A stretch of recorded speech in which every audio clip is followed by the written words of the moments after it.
जय श्री राधे, जय श्री कृष्णा। कान्हा के चरणों में एक श्री प्रार्थना। वो दिन कभी ना आए, हद से ज़्यादा गुरूर हो जाए। वो दिन कभी ना आए, हद से ज़्यादा गुरूर हो जाए। बस इतना झुका के रखना मेरे कन्हैया कि हर दिल दुआ देने पर मजबूर हो जाए। बोलो बांके बिहारी लाल की जय। श्री कुंज बिहारी श्री हरिदास कान्हा बहुत दयालु हैं, बहुत कृपालु हैं। भक्तों के सच्चे भाव के लिए कुछ भी करते हैं। कान्हा की कृपा और चमत्कार के लिए तो क्या ही कहूँ। कलयुग में भी अपना प्रमाण अपने भक्तों पर प्रेम और कृपा को ऐसे प्रदर्शित करते हैं कि क्या ही कहूँ। एक सत्य घटना बताते हैं। एक भक्त है, कान्हा की प्यारी कृष्ण सखी, ये उनका आध्यात्मिक नाम है। ये कानपुर से हैं। फैमिली में मम्मी, पापा और एक छोटा भाई है। पापा की जनरल स्टोर की दुकान है, घर के पास ही है। छोटा भाई स्कूल में 11वीं में पढ़ता है। कृष्ण सखी बिहारी जी के असीम भक्त है और अपने लड्डू गोपाल को बड़ा ही प्रेम करती है। मम्मी पापा को वृंदावन जाने का समय ही नहीं मिल पाता, पर घर के पास से चाहे कोई बस जाए या कोई पड़ोसी या रिश्तेदार, कृष्ण सखी उनके साथ वृंदावन जरूर जाती है। वो स्वभाव से बहुत प्यारी है, बोलने में हंसमुख, घर का काम खाना बनाने में तेज और चाहे कोई भी हो सबकी मदद करने में सबसे आगे। रोज़ सुबह नियम से घर के पास वाले मंदिर में झाड़ू सेवा करती है। कहीं कोई भंडारा हो या कोई कीर्तन हो तो वो जाकर सेवा जरूर करती है। मतलब ये नहीं कि भंडारे में पैसे दे दिए और हो गया। वो अपने हाथ से सेवा करती है। घर के आसपास किसी के घर कीर्तन हो या सुंदर कांड का पाठ हो, प्रसाद वही बनाती है। वो भी कोई 10-20 लोगों का नहीं, कम से कम 100-200 लोगों का। गले में उनके साक्षात सरस्वती जी विराजित हैं। बहुत ही प्यारे भजन गाती हैं। अब उनकी ज़िंदगी का ना भूलने वाला एक ऐसा अनुभव बताते हैं जिसे सुनकर हमारे तो रोंगटे खड़े हो गए। आप अपना हाल बताना कि आपको क्या महसूस हुआ। ये अनुभव उन्हें 2022 में हुआ। कृष्ण सखी जी को 2021 में अपने लंग्स कैंसर होने का पता चला। उनकी खांसी ठीक ही नहीं हो रही थी। उनके शरीर में खून की भी बहुत कमी हो गई थी और वो सूख तो ऐसे गई थी, बिल्कुल ऐसा लगता था जैसे सिर्फ डंडे के ऊपर कपड़े टांग रखे हों। 1-2 बार उनको खांसी के साथ खून भी आया और ये वो समय था जबकि उनकी हालत बता पाना या उनकी वेदना बता पाना, उनके घर की स्थिति बता पाना बहुत ही मुश्किल है। उस समय पूरी दुनिया कोरोना से जंग लड़ चुकी थी, पर शायद उनकी जंग अभी बाकी थी। डॉक्टर इलाज के लिए लाखों रुपए खर्चे बता रहे थे और उनकी फैमिली तो इतनी ज़्यादा अच्छी नहीं थी। वो तो डाउन मिडिल क्लास में थे।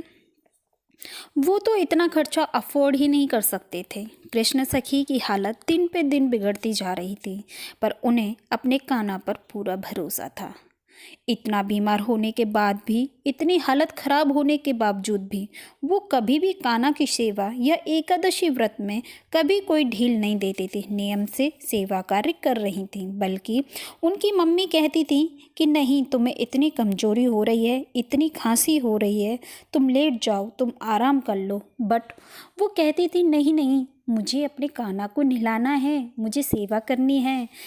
दवाई ले लेके उठती थी, बट उठती ज़रूर थी। अपने मम्मी पापा की परेशानी देख देख कर उनको दुख बहुत होता था, क्योंकि वो बहुत अंदर से टूट रही थी, कुछ कह नहीं पा रहे थे। उनका छोटा भाई वो भी बहुत ज़्यादा दुखी था और होता ही है। अगर हमारे परिवार में किसी एक जन को परेशानी हो तो बाकी सब भी परेशान होने लग जाते हैं। एक बार निर्जला एकादशी का दिन था, साल 2022 में 10 जून दिन शनिवार की निर्जला एकादशी थी। उस दिन कृष्ण सखी ने अपने कान्हा से कहा, कान्हा, अगर सच्चे दिल से आपसे प्यार करती हूँ, अगर आपको मेरी सेवा पसंद है, आपको लगता है कि मैं निष्ठा से एकादशी करती हूँ, तो प्लीज़ प्लीज़ प्लीज़ मेरे मम्मी पापा की परेशानी दूर कर दो, उनको जीवन में सुख दो। अब मैं आपसे ये नहीं कह सकती कि आप इतने सारे पैसों का इंतज़ाम कर दो, मेरा इलाज आप फ्री में करा दो। मैं ये नहीं कह रही हूँ, मुझे पता है कि ये तो बहुत ही मुश्किल है। जो आप कर सकते हो मैं आपसे वो कह रही हूँ। कान्हा प्लीज़ मुझे अपने पास बुला लो। देखो कान्हा, मुझे अपनी परवाह नहीं है, पर अपने मम्मी पापा का कष्ट मुझसे नहीं देखा जा रहा। मुझे अपने पास बुला लो, मुझे अपने पास बुला लो। मुझे इस जीवन से, इन परेशानियों से मुक्ति दो। देखो कान्हा, तुम मुझे जानते हो, मेरे जाने से देखो मम्मी पापा को एक बार तो वो बहुत रोएंगे, बहुत रोएंगे, पर इस समय वो रोज़ तिल तिल कर मर रहे हैं, जो मुझसे देखा नहीं जा रहा। मेरे कान्हा, मेरे को अपनी तकलीफ़ से कोई परेशानी नहीं है। आप मुझे और तकलीफ़ दो, जितनी मर्जी हो उतनी तकलीफ़ दे दो, बट बस इतना समझ लो, मेरे मर जाने से उन्हें बस कष्ट से मुक्ति मिल जाएगी, उन्हें इस कष्ट से मुक्ति मिल जाएगी। कान्हा, एक बार मरना बुरा नहीं है, बट रोज़, हर दिन, हर समय, हर पल, हर सांस के साथ मरना मरना। कान्हा समझो मेरी बात को, ये नहीं हो पा रहा है मुझे। कान्हा देखो, मेरा भाई बाद में उनका ख्याल रख लेगा। कान्हा, मैं इलाज नहीं करवाना चाहती, इतना पैसा लगेगा, पापा बहुत कर्जे में आ जाएंगे। कान्हा, आप भी कहाँ तक उनका कर्जा चुकाएंगे। देखो कान्हा, आत्महत्या करना पाप है और वो मैं नहीं करना चाहती, इसलिए कृपा करो और अपनी मर्जी से मुझे अपने पास बुला लो, अपनी शरण में ले लो, अपने चरणों में जगह दे दो। कान्हा की कृपा कर दो। कृष्ण सखी रोई जा रही थी, रोई जा रही थी, बोले जा रही थी और बोले ही जा रही थी, बोले ही जा रही थी। उन्होंने निर्जल व्रत किया था, ऊपर से बीमारी और शारीरिक कमजोरी भी, पर वो दिन उसकी ज़िंदगी का ऐसा था, मतलब ऐसा होता है ना कि बंदा फाड़ के अपना दिल ठाकुर जी के सामने रख देता हो।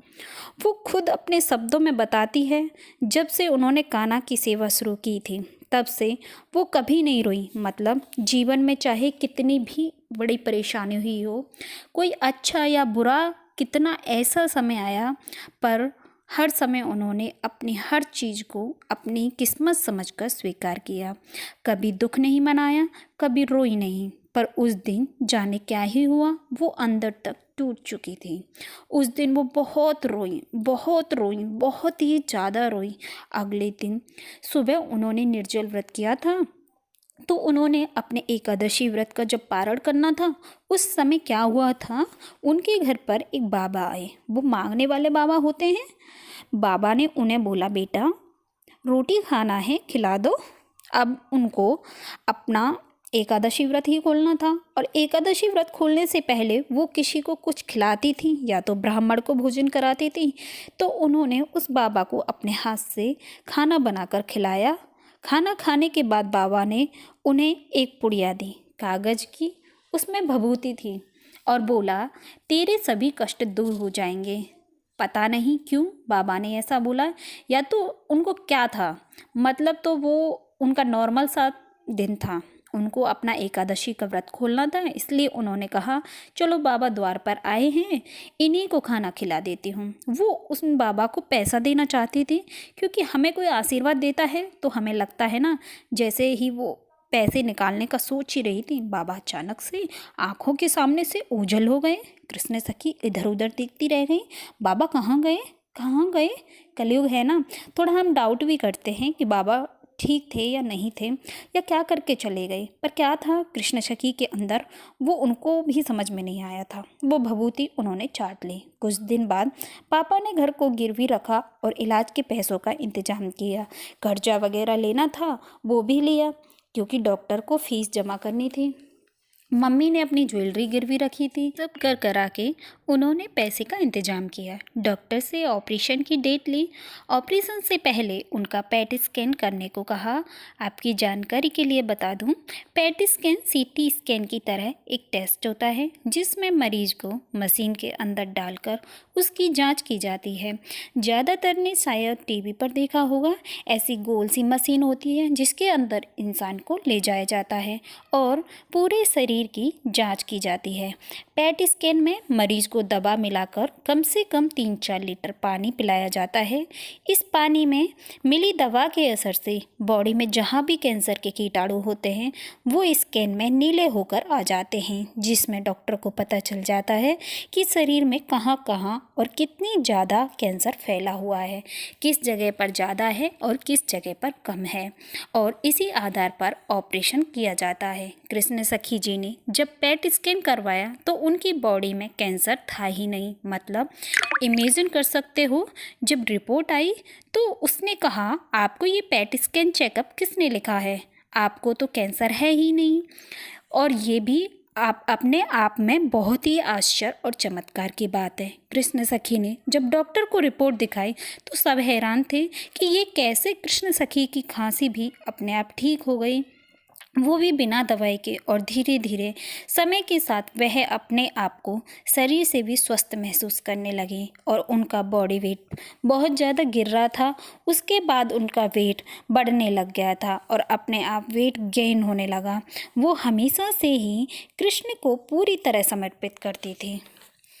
उस घटना के बाद उन्होंने अपना पूरा जीवन पूरी तरह श्री कृष्ण को समर्पित कर दिया। कृष्ण सखी जी का कहना है कि वह आजीवन विवाह नहीं करेंगी, सिर्फ और सिर्फ कृष्ण की सेवा करेंगी, भक्ति ही करेंगी। ये है कृष्ण की कृपा का प्रमाण। मैं हमेशा कहती हूँ, बस भाव, प्रेम, समर्पण पक्का होना चाहिए। देखो, उसके अंदर बहुत ताकत है। असंभव को संभव करना उसके हाथ है। बट क्या होता है, कई बार जब हम उनसे प्रमाण चाहते हैं ना, तो कान्हा कहते हैं, क्यों, मैं तुम्हें प्रमाण क्यों दूं? कलयुग के अंदर चमत्कार को नमस्कार है। अगर कान्हा किसी के सामने आए तो मैजिक करके दिखाएं तो लोग पागल हो जाएंगे। आजकल बाबाओं को देख लो, उनके चमत्कारों को देखकर लोग उनके पीछे पागल हो जाते हैं। और ये तो हमारे साक्षात कृष्ण हैं। वो तो किसी के सामने आ जाएंगे तो उनके तेज को देखकर ही हम पागल हो जाएंगे। बट कान्हा कहते हैं, मैं कुछ नहीं, बस तेरा विश्वास हूँ।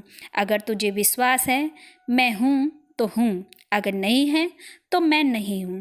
कृष्ण सखी बहुत सुंदर बात कहते हैं कि कान्हा तो मेरे लिए डॉक्टर ही बन गए। मैंने तो उनसे कहा था कि अपने पास बुला लो, पर शायद वो इस शरीर के साथ ही मुझे अपने पास चाहते थे, तभी इस भयानक बीमारी से मुक्ति देती।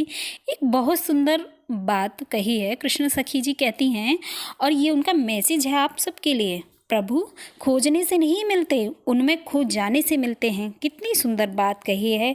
जय श्री कृष्णा। अब एक प्रार्थना हमारी तरफ से। मेरे दिल की दीवारों पर कान्हा तुम्हारी छवि हो, मेरे दिल की दीवारों पर कान्हा तुम्हारी छवि हो, मेरे नैनों की पलकों में कान्हा तस्वीर तेरी हो।